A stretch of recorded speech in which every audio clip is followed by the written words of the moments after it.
The whole world is paying tribute to a man who signed the Oslo Accords, was a three-time prime minister and president, and a statesman who was truly the last of his generation. This is Israel's first day without Shimon Peres. May his memory be blessed. Shimon Peres, who's passed away at 93, his political career began with the fight for independence. We're going to retrace Peres's many political lives. Sometimes a hawk, sometimes a dove. His name will forever be associated with the 1993 Oslo Accords, a breaking of the ice with the Palestinians that's yet to result in peace. In fact, we'll be asking our panel what is left of Peres's legacy as prospects for a two-state solution seem to dim and relations between Israelis and Palestinians now seem stuck in a deep freeze. Today in the France 24 debate, we're looking at the legacy of Shimon Peres. We'll be joined from Tel Aviv by Yossi Beilin, Israel's negotiator at those 1993 Oslo Accords. From Ramallah, Mustafa Barghouti, Secretary General of the Palestine National Initiative and who took part in the previous Madrid negotiations. Thank you for being with us. Thank you. And here in the studio, academic Glenn Feder, Director of the Institute for the Study of Global Anti-Semitism and Policy. Thanks for joining us. The France 24 debate, where you can weigh in on Facebook and Twitter, the hashtag F24debate. The story of Shimon Peres mirrors the story of his nation since its birth in 1948, with highs, lows, and different swings. Nicholas Rushworth has more. In July 2014, at nearly 91 years of age, Shimon Peres retired from political life after 70 years as Israeli statesman, prime minister, president, and peace campaigner. As he handed over office to his successor, he left this message as his political testament. I will not give up my right to serve my people and my country, and I will continue to help build my country with a deep belief that one day it will know security and peace. Born in Poland in 1923, Shimon Peres, then known as Szymon Perski, emigrated to British-controlled Palestine with his parents when he was 11. In 1947, he joined the underground Haganah movement, where he oversaw recruitment and the supply of weapons as the group fought for the creation of the State of Israel. The organization's leader, David Ben-Gurion, who would become Israel's first prime minister, soon became political mentor to the young Peres, even appointing him head of the Navy in 1949. At the age of 29, he became Director General of the Defense Ministry, launching Israel's nuclear program with the help of France. In the decades that followed, his role on the political stage grew, becoming minister of several key portfolios, as well as prime minister on 3 occasions.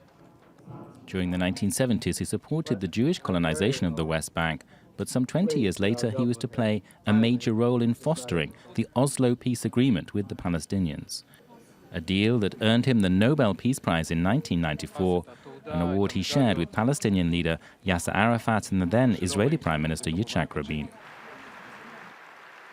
But 10 years later, the peace process was stalling, and on his 80th birthday, surrounded by Bill Clinton, Mikhail Gorbachev, and Israel's Prime Minister Ariel Sharon, he made a fresh appeal for peace. I want to say to our dearest friends here that together we can revive the hope of peace. And I want to tell you, Ariel, that it might be much closer than you imagine.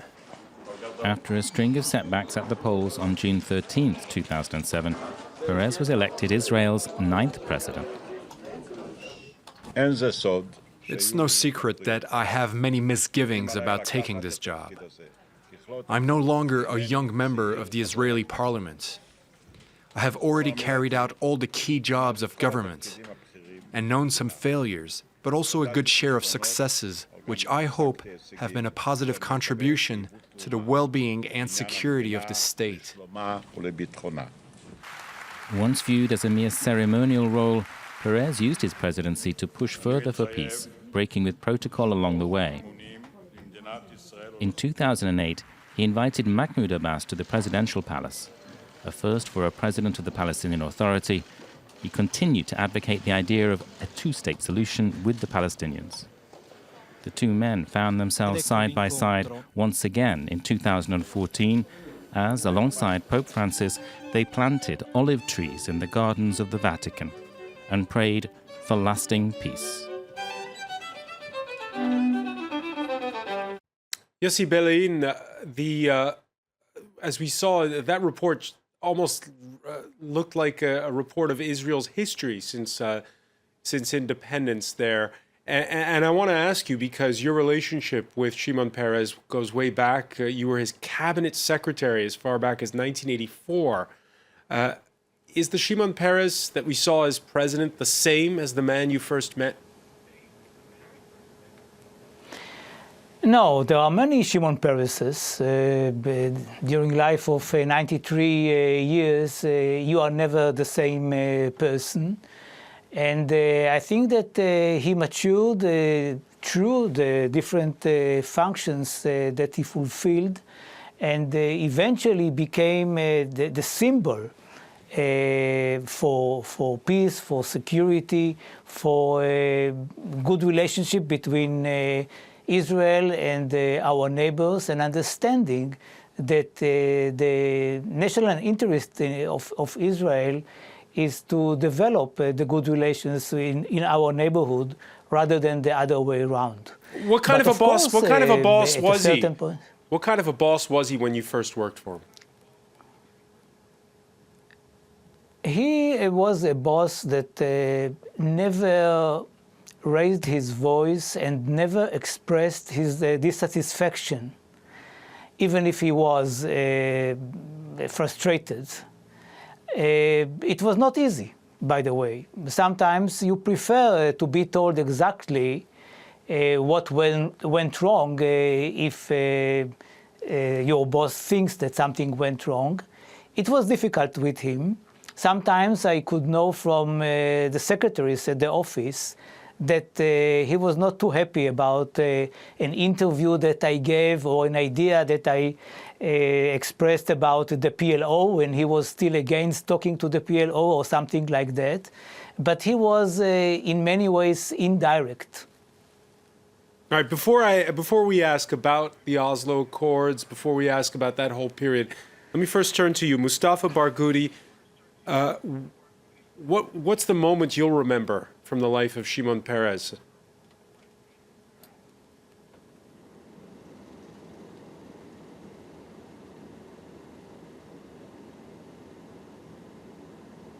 This is of a person who, at the day when he died, yet we have to do that because this is our obligation. I think to a large extent Mr. Peres was a controversial figure. From one side, when you look now at the Israeli leadership, with people like Netanyahu and Naftali Bennett and Lieberman, who are very extreme and racist in many policies they are conducting and completely against peace. Of course, in comparison, Shimon Peres looks like a peace man. On the other hand, if we look at the history of what was done, and we can talk more about maybe Oslo Agreement, to which his name is very much connected, one cannot omit the fact that he was a father of the beginning of the settlement activities in the occupied territories, which represent today the major and most difficult obstacle to the possibility of peace and two-state solution. He was also the builder of the Israeli nuclear power, which many people in a devious manner try to hide. But at the same time, he was participating in the peace process, and he was personally responsible in '96 for some very sad moment that Palestinians cannot forget, and maybe Lebanese people as well, when he ordered the bombardment of Qana, which is a UN shelter that had many civilians, children and women who were killed on that day, more than 100 people. So it's a controversial issue because there are many issues. I have my personal opinion about Oslo Agreement, and I think in a way it was a lost opportunity to make a real peace. All right, we're going to go through the points that you've just mentioned one by one. Let's start with the armament of Israel, really. In the 1950s, he was Director General of Israel's Defense Ministry, Peres the one to strengthen the arms trade. He meets with France, which helped Israel get the atomic bomb. And we forget Glenn Feder because that he was a hawk before he was a dove. Mm-hmm. Well, one can call him a political name, hawk or dove, but ultimately I think he was interested in securing the new state of Israel, the modern state of Israel as it's in its modern formation, and he accomplished that. Initially, he had several victories, and he was, I think, more than a military tactician, he was much better at being a diplomat. He made mistakes militarily, but as a diplomat, he was able to forge good relations with France, which led to the delivery of important weapons, which facilitated an astounding victory during the Six-Day War. And of course, he led to the negotiations over Dimona, which has, I believe, served as one of the main deterrents throughout the Middle East, and has actually, in a strange way, led to peace with some regimes like Egypt. And Mustafa Barghouti bringing up the point that he was, especially in crucial periods in Israel's history, like in the mid-1970s, an advocate of settlement building in the occupied territories. Could he have done it differently? I think he did do it differently right after Oslo. He quickly changed course once he realized that wasn't the right path. So I think it's someone, I agree at least with one point that was made, which is that he has many different faces. In a life of 93 years, people change, and he eventually thought that peace and coexistence would be the right path, and he's also criticized for that. You know, as Golda Meir said, you cannot shake hands with a clenched fist, and that's what we're dealing with right now, is a clenched fist. All right, we'll get back to that. Mustafa Barghouti, let me ask you, because before there was the Oslo Accords and those secret negotiations, you were a delegate for other negotiations which were taking place in Madrid. What are your feelings on the way those negotiations went down?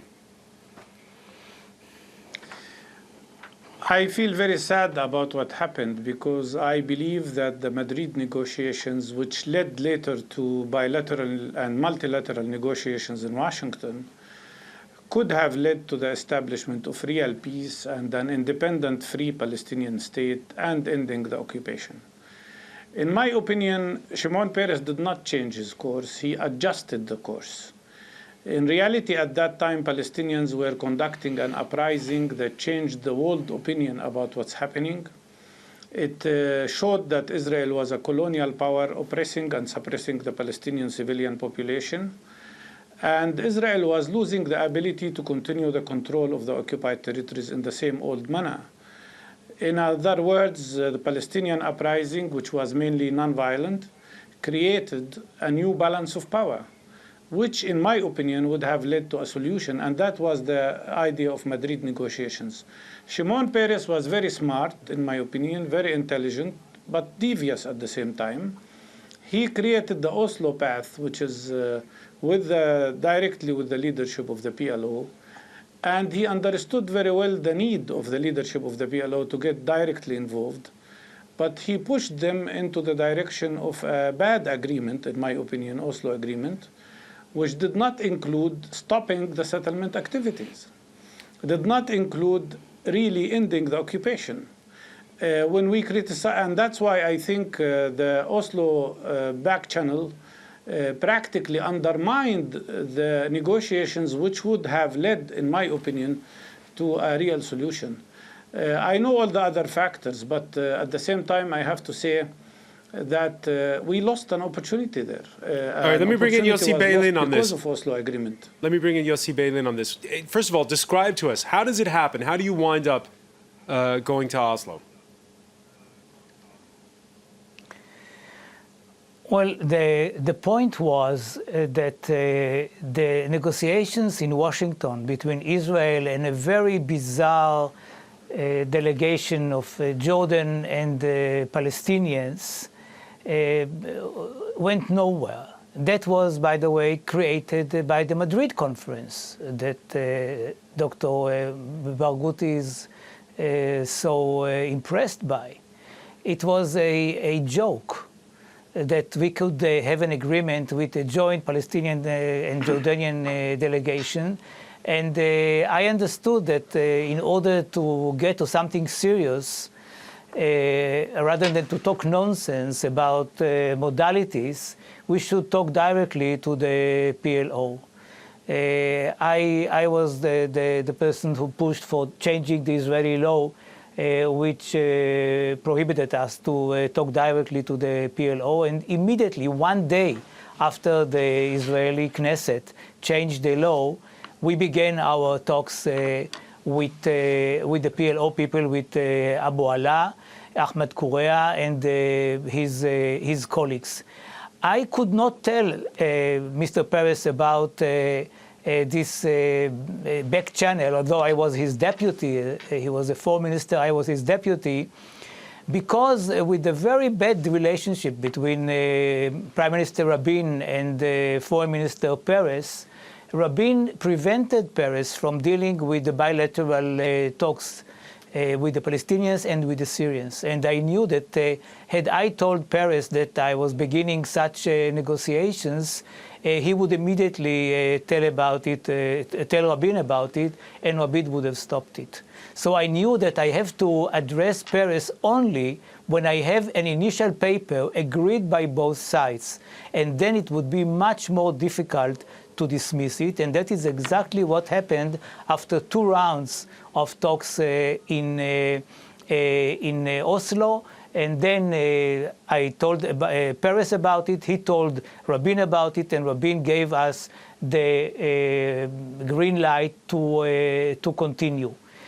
All the components of Oslo, which I do not admire, by the way, this was not my idea. My idea was to negotiate with the PLO directly towards Yossi Beilin, I'm going to interrupt you because we have to take a very quick break.